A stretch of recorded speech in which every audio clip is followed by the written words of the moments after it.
Yes ma'am. ठीक है students, आज हम अपना स्क्रोडिंजर वाला जो हमने टाइम डिपेंडेंट पर किया था एंड इंडिपेंडेंट पर किया था वाला हम रिवाइज करेंगे। ठीक है, तो उसके रिवीजन के लिए देखो, सबसे पहले मैं स्क्रीन शेयर कर लेती हूँ।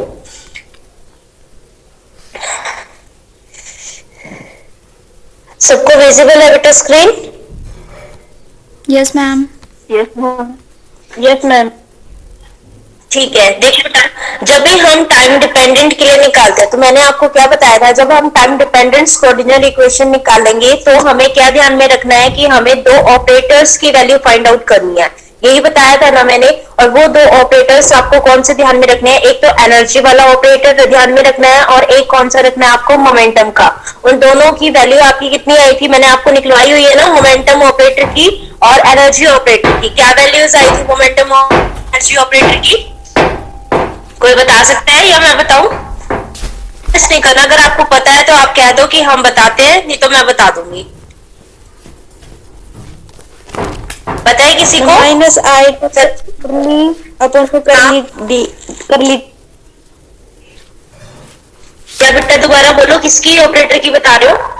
मैम एनर्जी ऑपरेटर की आयोटा एच कर ली, एच कट कर ली बाय कर ली टी। अपने कर ली एक्स और मैं मोमेंटम की आई कर ली अपन में कर ली टी। बेटा मोमेंटम का होता है, मोमेंटम एक्स के कोरस्पॉन्डिंग फाइंड आउट किया जाता है। अगर आपको इसके अंदर कंफ्यूजन है ना कि मोमेंटम का कौन सा लेके चलते हैं और एनर्जी का कौन सा, तो आप अनसर्टेनिटी प्रिंसिपल को ध्यान करो। अनसर्टेनिटी प्रिंसिपल ध्यान करोगे तो आपको क्या पता चलेगा कि हम जो पोजीशन ऑपरेटर निकालते हैं उसके साथ में हम मोमेंटम ऑपरेटर लेके चलते हैं और ये कहते हैं कि पोजीशन और मोमेंटम मेजर करना विद एक्यूरेसी के साथ पॉसिबल नहीं है। इस मोमेंटम के साथ क्या आएगा आपके डिनोमिनेटर के अंदर, वहां पे डिफरेंशिएशन x के कॉरस्पॉन्डिंग आएगा। और एनर्जी और टाइम के लिए बताया था हमने कि टाइम को एक्यूरेटली हम मेजर साइमल्टेनियसली नहीं कर सकते, अंदर भी अनसर्टेनिटी आती है और वहां पे हम करते हैं डेल ई इज अप्रोक्सीमेटली किसके इक्वल है आपका, एच कट या एच कट बाय 2 के। तो आपको इससे ध्यान में रखना है कि एनर्जी के लिए तो आप डिफरेंशिएशन करते हो विद रिस्पेक्ट टू टाइम के, और मोमेंटम के लिए करोगे विद रिस्पेक्ट, कंफ्यूज मत हुआ करो आप लोग। ठीक है, कि मोमेंटम का आप टी बोल रहे हो मोमेंटम के साथ में, मोमेंटम के साथ टी कोई ना आएगा, मोमेंटम को टाइम के साथ कोई ना रिलेट कर रहे हैं हम। ठीक है, तो उसको किस एक्स से करेंगे। अब देखो हमारे पास मोमेंटम का ऑपरेटर का जो वैल्यू था आपका माइनस में आइटा एच कट कर ली बाय कर ली एक्स, और कितना है आपका, आइटा एच कट कर ली बाय कर ली टी था। ठीक है, तो अगर आपको ये दोनों लेके चलने हैं तो हमने जो हमारी इनिशियल उसमें जो स्क्रोडिंजर या हमने पहले जो काम किया हुआ फर्स्ट यूनिट में, वहां से मोमेंटम और की कॉरेस्पॉन्डिंग टर्म्स उठा लेते हैं। ठीक है, मोमेंटम के साथ जो हमारे पास के साथ लैम्डा एच बाय लैम्डा आया था, एच को भी आप मल्टीप्लाई कर दो, डिवाइड भी क्या कर दो, 2 पाई से कर दो, तो h बाय 2 पाई, तो h 2 पाई बाय लैम्डा क्या होता है आपका, वेव वेक्टर होता है, जो कि कितना हो जाएगा आपका k। तो यानी कि मोमेंटम किसके इक्वल हो जाएगा आपका, h कट k के इक्वल हो जाएगा। एनर्जी है वो h न्यू होती है, फोटोन की एनर्जी कितनी होती है, h न्यू होती है। तो यहाँ पे भी 2 पाई से मल्टीप्लाई एंड 2 पाई से डिवाइड करोगे तो h कट ओमेगा आपके पास आ जाएगा। इसका मतलब p आपके h कट k के इक्वल है और एनर्जी आपका h कट ओमेगा के इक्वल है। ठीक है, तो यहाँ पे देखो ये दोनों यूनिट मैं इसीलिए रिवाइज करवा रही हूँ। आपका जो मैंने टेस्ट बोला था ना, जो मैंने टेस्ट बोला था आपका 2 यूनिट्स का लेने के लिए, और जो मैं बोल रही थी ऑनलाइन लूंगी मैं, वो अब लूंगी इस यूनिट को रिवाइज करवाने के बाद। ठीक है, जो एक टॉपिक पेंडिंग है वो मैं आपको करवा दूंगी। ठीक है, उसके बाद आपका इन दोनों यूनिट्स का टेस्ट होगा। ठीक है, जिसके मैं मार्क्स लगाऊंगी। अभी जो मैंने फर्स्ट यूनिट का आपको दिया था उसकी जस्ट रिविजन करवाई थी मैंने, तो इसीलिए मैंने उसके वो वाला मैंने चेक किया और मैंने आपसे लिया भी नहीं, ताकि आप उसको अच्छे से करो, उसको खुद ही उसको सॉल्व कर देखना एक बार कि भाई वो ठीक लिखा है कि नहीं आपने। ठीक है, अब जो मैं लूंगी वो टेस्ट लूंगी, ऑनलाइन लूंगी। ठीक है, 1 आवर का टेस्ट होगा, 1 या 2 आवर का, तो आप प्रिपेयर रहना। ठीक है, उस चीज के लिए, चाहे इवनिंग में हो चाहे मॉर्निंग में, आपका मतलब एक्स्ट्रा क्लास के टाइम पे, तो वो होगा आपका इस तरीके से, ठीक है।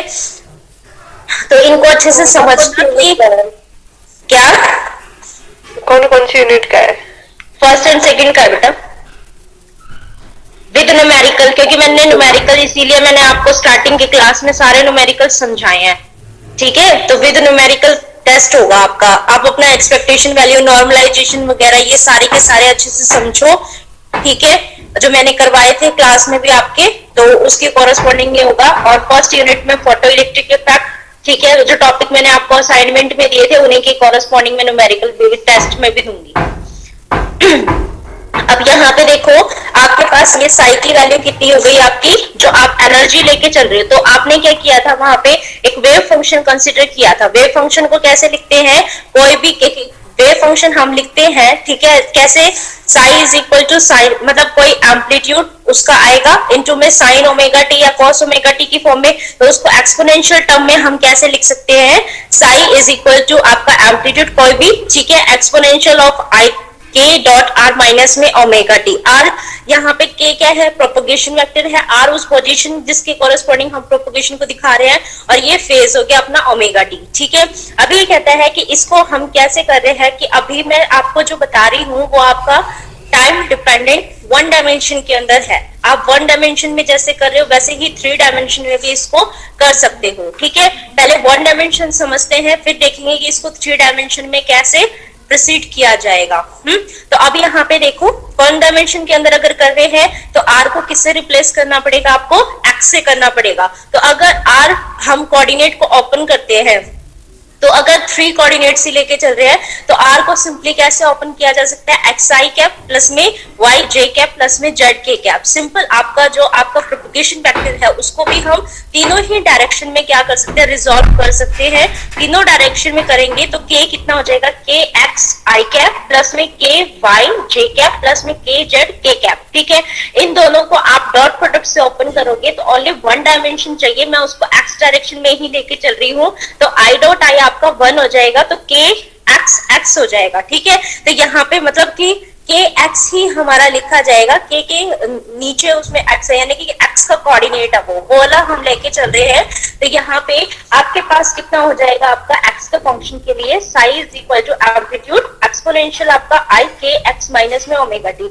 अब हमें क्या निकालना था, इससे तो हमें ना तो एनर्जी का ऑपरेटर फाइंड आउट होगा, ना ही हमें मोमेंटम का ऑपरेटर मिल सकता है। तो एनर्जी और मोमेंटम का ऑपरेटर अगर चाहिए तो इसका मतलब मोमेंटम और एनर्जी इसके अंदर आना भी तो चाहिए, आना चाहिए। तो इसका मतलब क्या करेंगे, के और ओमेगा की वैल्यू जो हमने ऊपर फाइंड आउट करी थी, ठीक है, वहां से जो हमने मोमेंटम और एनर्जी को निकाला था के और ओमेगा की फॉर्म में, उसकी फॉर्म से निकालो। तो के किसके इक्वल हो जाएगा, आपका पी बाय एच कट, और ओमेगा किसके इक्वल हो जाएगा, आपका ई बाय एच कट, ठीक है। यही मैंने क्या किया है बेटे, इसके अंदर पुट कर दिया। एच कट आपका डिनोमिनेटर में दोनों के था, इसलिए मैंने इसको कॉमन ले लिया। तो जो आपका वेव फंक्शन है वो कितना हो जाएगा, ए exponential I by h cut p x minus में ई टी आपके पास आ जाएगा, ठीक है। अब आपको क्या चाहिए, देखो अब इसको किस रिस्पेक्ट में इसको डिफरेंशिएट करना है, ये कैसे पता चलेगा, कि मैंने आपको बताया था आपको ऑपरेटर निकालना है, कौन सा, एक तो एनर्जी का और एक मोमेंटम का। एनर्जी किसकी कॉरेस्पॉन्डिंग होती है, यानी कि एक बार इसको differentiation with respect to t करना पड़ेगा, ठीक है। और आपका जो मोमेंटम होता है वो विद रिस्पेक्ट टू एक्स करना पड़ेगा, यानी एक बार मैं इस साई वाले फंक्शन को क्या करती हूँ, एक्स के कॉरेस्पॉन्डिंग डिफरेंशिएट कर देती हूँ। एक्स के कॉरेस्पॉन्डिंग डिफरेंशिएट करो और बताओ मुझे ये आ रहा है, डिफरेंशिएशन कर सकते हो बेटा? Yes ma'am. तो कितना आ जाएगा, ए तो आपका कांस्टेंट है, ठीक है, एक्स की टर्म के साथ जो भी कोफिशिएंट होएगा जस्ट वो आगे आ जाएगा। ए की पावर अगर 2x अपने पास होता है, ए की पावर 2x का डिफरेंशिएशन कितना हो जाएगा, 2 e की पावर 2x, यही तो होता है। तो अगर ए की power iota h cut by p iota h cut और इनटू में p x minus e t है, तो एक्स के कॉरेस्पॉन्डिंग ही जस्ट हमें निकालना है। तो आइटा एच कट पी तो आपका बाहर आ जाएगा और एक्सपोनेंशियल की टर्म एज इट इज मेरी रिमेनिंग रह जाएगी। अगर ऐसा है तो आइटा एच कट पी मैंने बाहर निकाल दिया और पूरा का पूरा ए एक्सपोनेंशियल आपका कितना हो गया, i i by h cut p x minus में ई टी। अब ये ए ई की power iota by h cut और पी एक्स माइनस में ई टी, ये क्या है आपका साई फंक्शन ही तो है। तो अगेन मैं इसको ऐसे लिख सकती हूँ, तो curly psi by curly x किसके इक्वल हो जाएगा आपका iota by h cut p psi के इक्वल आ जाएगा।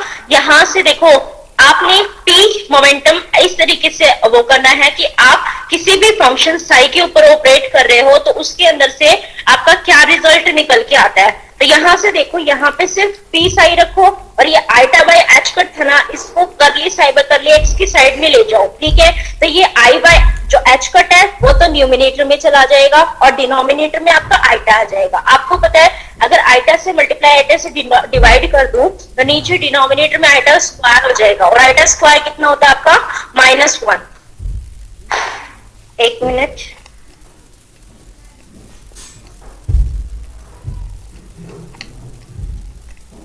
एक बार ये बताना आपको विजिबल है? मैंने अभी 2 बच्चों को एडमिट किया था इसीलिए बैक किया था। Yes ma'am. ठीक है, तो आपने देखो यहां से आपके पास ये क्वांटिटी आई क्या, p psi is equal to minus में iota h cut curly psi by curly x. इसका मतलब क्या हुआ कि मैंने मोमेंटम ऑपरेटर को किसी भी साई वेव फंक्शन के ऊपर ऑपरेट करवाया, तो ऑपरेट करवाने के बाद साई तो उधर है ही, और चीज क्या आई उसके साथ, माइनस में iota h cut curly by curly x. इसका मतलब पी यानी मोमेंटम ऑपरेटर का आपका जो वैल्यू है वो कितना बन गया, माइनस में iota h cut curly by curly x. इतना क्लियर है? अब देखो जो हमारा, देखो एक्चुअली में क्या है, टाइम डिपेंडेंट या इंडिपेंडेंट दोनों हम लेके चल रहे हैं, ठीक है। काम वहां पे दोनों में सेम ही हो रहा है। H psi is equal to e psi ही हम इसके अंदर कैलकुलेट करते हैं और h psi is equal to e psi ही उसी में भी है, ठीक है। आप ध्यान से देखोगे ना तो वही चीज है। क्यों? क्योंकि एच की वैल्यू कितनी होती है आपकी, एच होता है P square by 2m plus में बी, क्योंकि एच क्या है, हैमिल्टोनियन। आप फर्स्ट ईयर में करके आ चुके हो लैग्रैंजियन और हैमिल्टोनियन वाला टॉपिक। उसके अंदर आपने देखा था कि जो लैग्रैंजियन होता है वो तो काइनेटिक एनर्जी माइनस में पोटेंशियल एनर्जी के इक्वल होता है, लेकिन जो हमारा हैमिल्टोनियन होता है वो हमारा दोनों एनर्जीज का सम अप होता है, यानी कि काइनेटिक एनर्जी प्लस में पोटेंशियल एनर्जी होता है, तो T प्लस में V होता है वहां पे हमारा। तो यानी कि यहाँ पे भी अगर इस तरीके से करना है तो T को मैं क्या लिख सकती हूँ, काइनेटिक एनर्जी को P स्क्वायर बाय 2m की फॉर्म है ना, P square by 2m plus में V, यानी कि यहाँ पे भी कितना हो गया, P स्क्वायर निकालना है। इसका मतलब मोमेंटम ऑपरेटर आपको 2 बार ही ऑपरेट करना है, 2 बार ही ऑपरेट करना है। इसका मतलब तो जो स्क्वायर डिफरेंशिएशन था x का वो भी तो 2 बार ही होना चाहिए। तो एक बार तो आप कर चुके हो, आपने क्या किया, इसको दोबारा से एक बार और डिफरेंशिएशन किया, एक बार और डिफरेंशिएशन किया, तो यानी कि अभी कितना आ रहा था आपका, माइनस में आइटा एच कट कर ली साई बाय कर ली एक्स। अगर एक बार और करूंगी तो कितना आ जाएगा, इसी का ट्वाइस हो जाएगा ना, माइनस में आइटा एच कट का तो स्क्वायर हो जाएगा और curly two psi by curly x का स्क्वायर हो जाएगा। तो माइनस में आइटा एच कट का आप क्या करोगे, स्क्वायर करोगे, तो एच कट का स्क्वायर तो हो गया, माइनस में आइटा का स्क्वायर कितना आएगा ये बताओ। ये तो माइनस आइटा में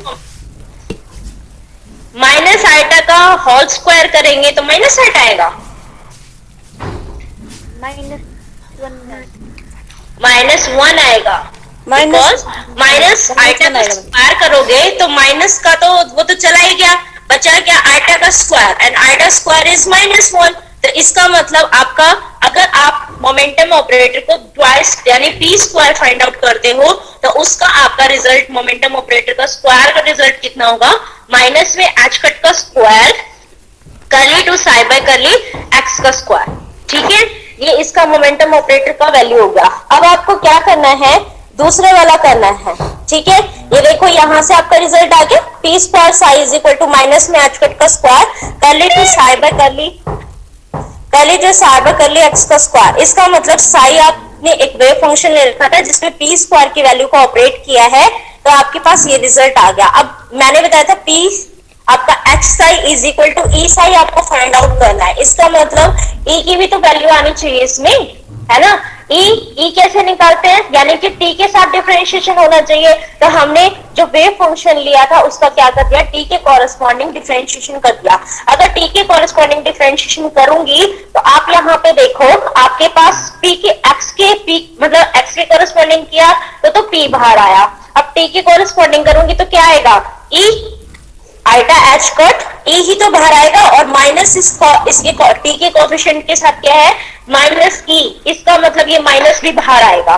ठीक है, तो आपके पास जब डिफरेंशिएशन करते हो तो कितना आ जाएगा आपका curly side by curly t is equal to minus में iota by h cut e a e की power iota by h cut px minus में e t हमारे पास होता है यहाँ से a e की power iota by h cut px minus e t, nothing but your wave function, right ना, wave function ही तो था। तो इसका मतलब क्या हुआ, आपके पास इस ऑपरेटर की वैल्यू कितनी हो गई, माइनस में iota by h cut e Sai.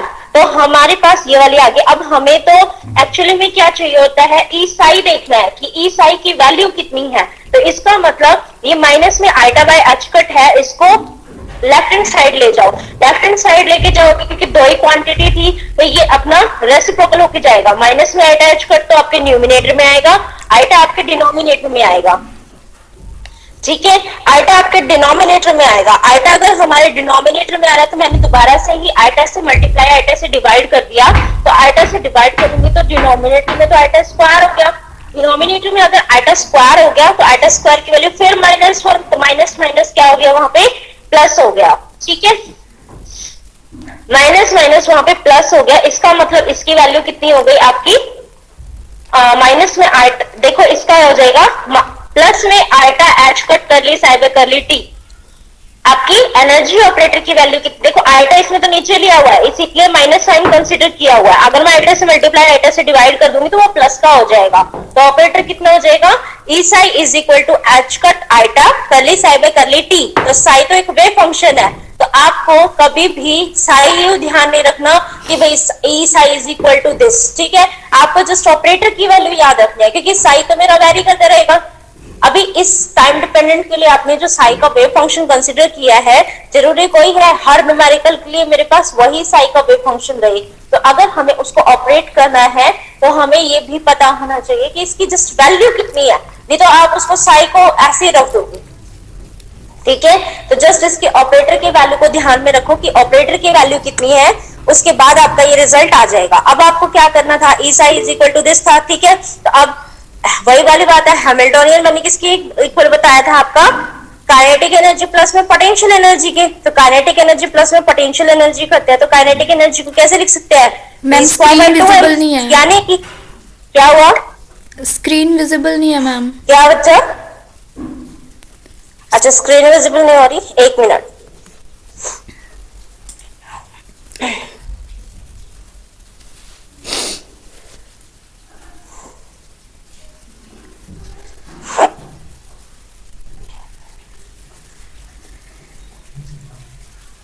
अब बताना, है मैम अब विजिबल।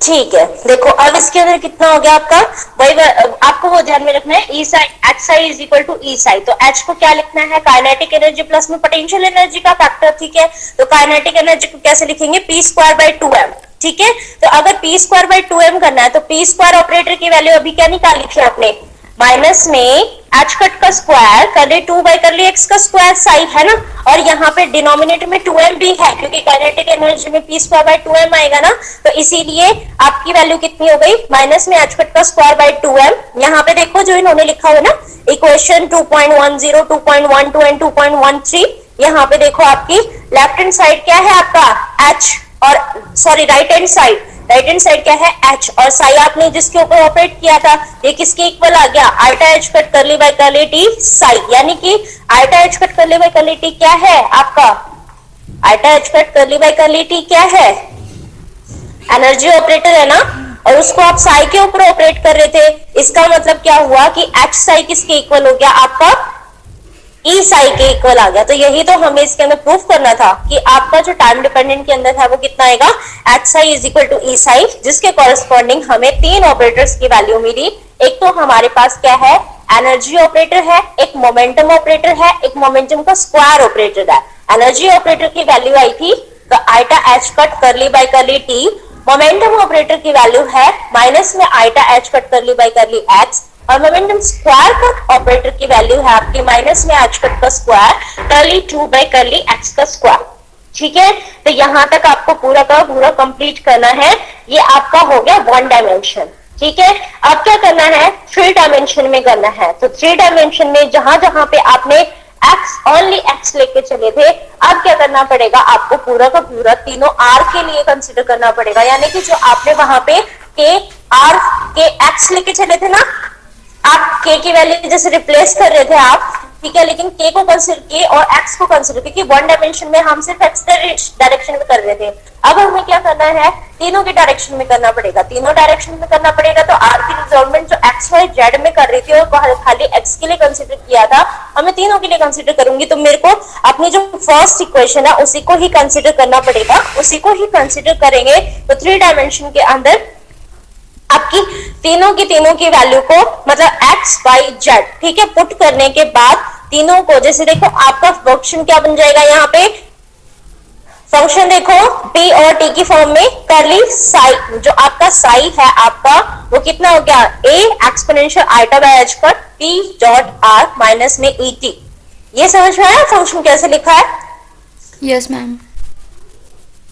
ठीक है, क्योंकि हमने जो p डॉट x लिखा था, मतलब x के कोरस्पॉन्डिंग किया था, तो px माइनस में et लिख दिया था वहां पे। अब यहाँ पे मैं p x का नहीं लिख सकती ना, क्योंकि मेरे को 3 डायमेंशन में चाहिए।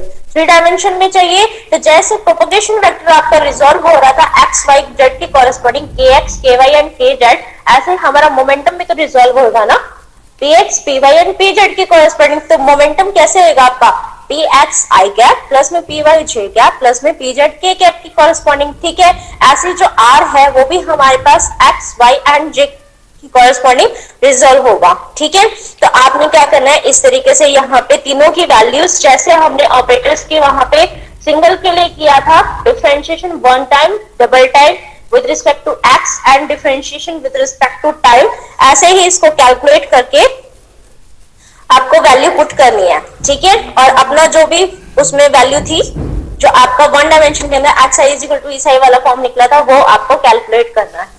ठीक है, तो बस इतना ही करके आना है। इसमें समझ में आए दोनों टॉपिक आपको? Yes ma'am. टाइम डिपेंडेंट आपको क्लियर है? Yes ma'am. ठीक है, तो कल हम रिवाइज करेंगे हमारा नेक्स्ट टॉपिक टाइम इंडिपेंडेंट वाला भी, और साथ में आपके जो ऑपरेटर्स थे वो भी। ठीक है, कल दोनों के दोनों हम रिवाइज करेंगे ताकि जल्दी से अपना रिवीजन कंप्लीट हो जाए इसका, और फिर हम टेस्ट ले सके। ठीक है, न्यूमेरिकल मैंने आपको करवाए दिए हैं इन सबके, तो न्यूमेरिकल आपको और अच्छे से प्रैक्टिस कर लेना। अगर किसी में प्रॉब्लम आ रही हो तो आप मेरे पास सेंड कर सकते हो, मैं क्लास टाइम में आपको वो सॉल्व करवा दूंगी। अटेंडेंस लिख लो।